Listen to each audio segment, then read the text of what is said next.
July 4th, 2025, President Trump signed into his One Big Beautiful Bill Act. And I wanted to take some time to discuss a few key takeaways from this bill and what it means to Americans across the nation. So, one of the biggest changes that popped out to me was a federal change on the deductions to the SALT, the state and local income tax deduction. While this has been limited to $10,000 a year for many years now, it's actually being raised all the way up to $40,000. So, this won't benefit a majority of Americans, but it will particularly benefit Americans living in the Northeast, such as New Jersey, New York, Connecticut, really high income tax states. That's where those people will really take advantage of this change. Additionally, the 2017 Tax Cuts and Jobs Act, those provisions have now been made permanent. We didn't know what was going to happen by the end of the year or the tax law is going to sunset. Well, we don't have to answer that question anymore because we know this will be made permanent. So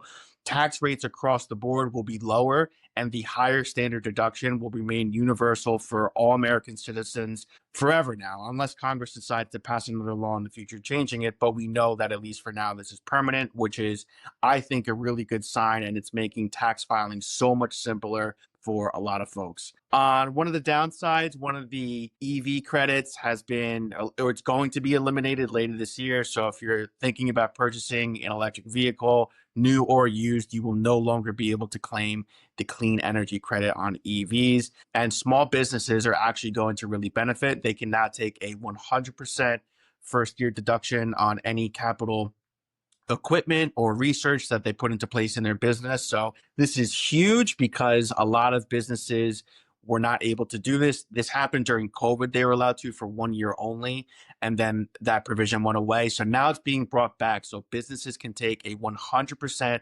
first year deduction on any new purchases they make that improves their business. That's going to be a really powerful tax planning tool for a lot of small business owners across the United States. With that in mind, we'll talk more about some of the provisions in greater detail as we start hearing more and more about them. But these are some of the few key takeaways that can sort of get you started with understanding the new bill.